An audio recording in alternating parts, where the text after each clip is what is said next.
राजधानी रांची के इस वक्त कांके थाना क्षेत्र में हूँ और संजीव जी का धर्मपत्नी है मेरे साथ।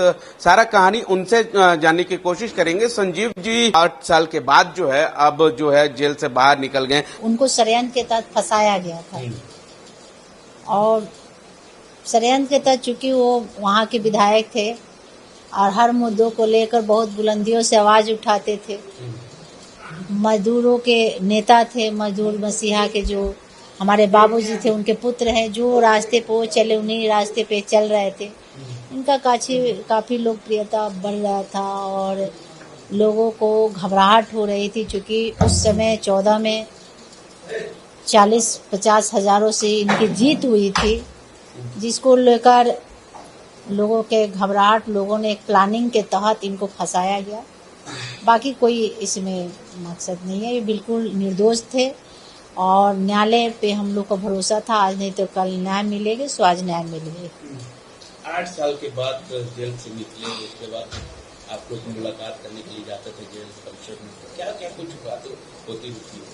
देखिए, हम कभी जेल नहीं गए और कभी भी हम लोग सूचना किसी के माध्यम से हालचाल ले लेते थे या सरकारी कभी फ़ोन से बात हो जाती थी, वो भी कभी कभी जेल सुप्रिंटेंडेंट जो भी बात कराता था, लेकिन बहुत कम।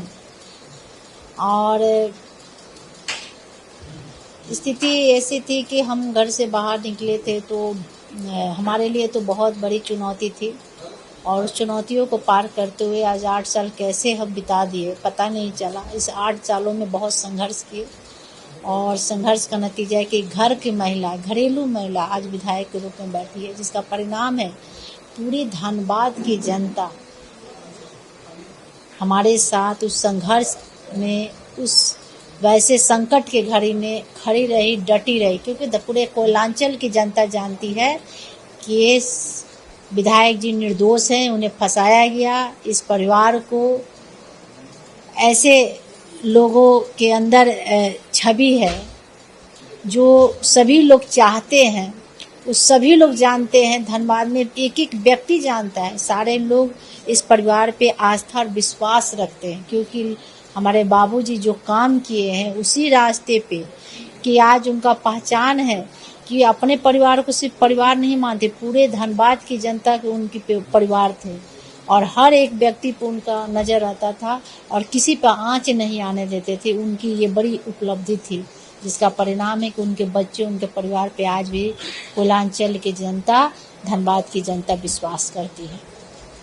घरेलू महिला और हाउसवाइफ रहकर आपको विधायक के रूप से जीत कर सामने आए, धनबाद के लेकर आम जनता के लेकर क्या कुछ कहना चाहते हैं?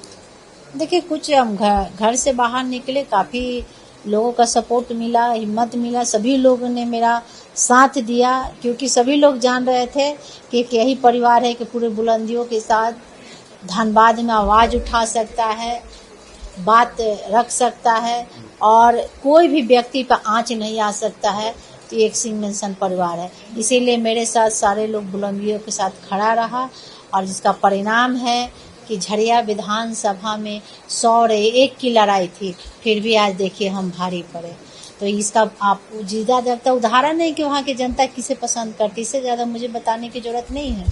सर का कब से मानसिक जो है, देखिए, एक बार जेल में गिर गए थे, जिसके कारण काफ़ी चोट आ गई थी। उस समय से हम लगातार मांग कर रहे थे, हाई कोर्ट में भी अपील कई बार किए थे कि उनका बेल दिया जाए या कुछ भी दिया जाए जो कि हम इलाज करा सके, जिसमें नहीं मिला, लेकिन एक बीचे राहत मिली थी और हाई कोर्ट से हमें दिया गया था। हम वहाँ एम्स में, दिल्ली एम्स में 1 सप्ताह इलाज भी चले, लेकिन हमारे मतलब मन मुताबिक तो नहीं हुआ, क्योंकि हम चाह रहे थे कि किसी अच्छे अस्पताल में, बहुत अच्छे जगह ले जाकर हम इलाज कराएं, क्योंकि हमारे हाथ बनी हुई थी तो हम भी मजबूर थे।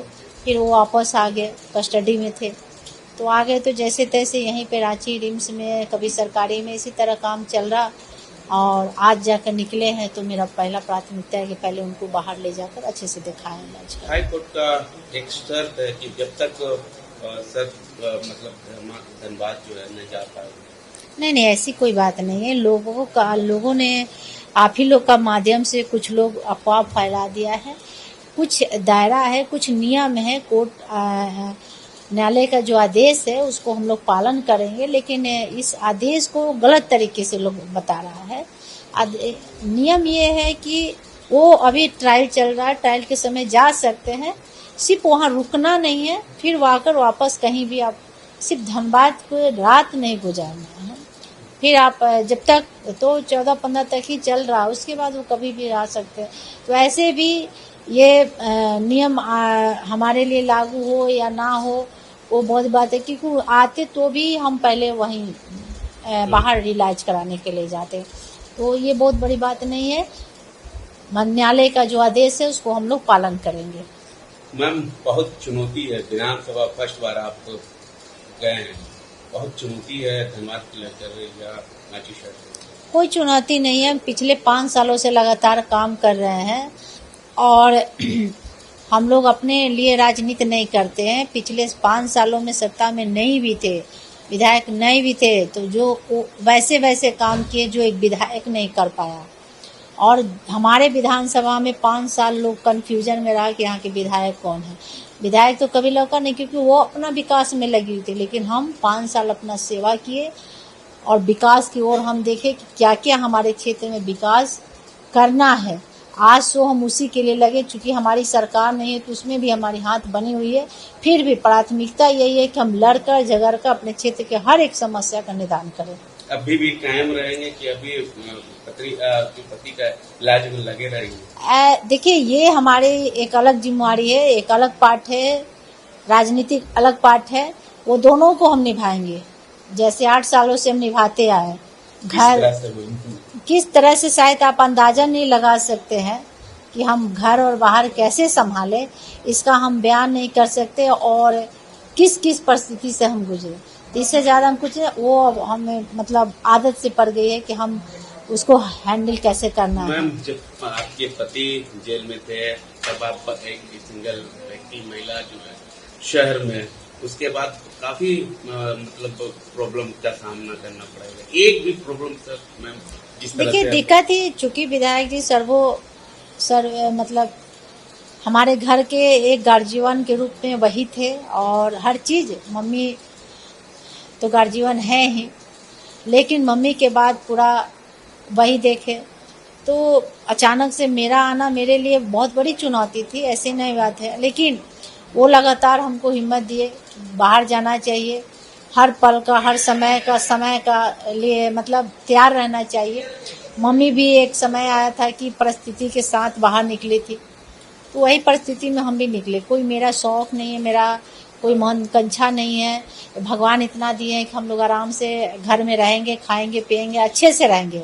हमारे इतने पुरखा पुरानिया लोग किए हैं कि हमको कमी नहीं है। लेकिन चूंकि हमारे बाबूजी का जो बीज बोआ हुआ है, जो खेती है, उस खेती को हमेशा हरियाली कैसे रखना, उसी उद्देश्य को लेकर हम लोग आगे बढ़ते रहते। चूंकि हमारा संगठन है, मजदूरों के साथ शोषण ना हो, यही उद्देश्य है, तो मजदूरों के लिए हमेशा हम लोग लड़ाई लड़ते रहते हैं। आज भी देखिए यूनियन हमारे नगर निगम के 500 धरना पे उसका लड़ाई हम लड़ रहे हैं। चूंकि हम यहाँ नहीं है, फिर भी हमारा लड़ाई जारी है, क्योंकि हमारे मजदूरों को शोषण आ रहा है, उनका वेतन काट लिया जा रहा है, उनको कोई तरह के साधन नहीं मिल रहा है।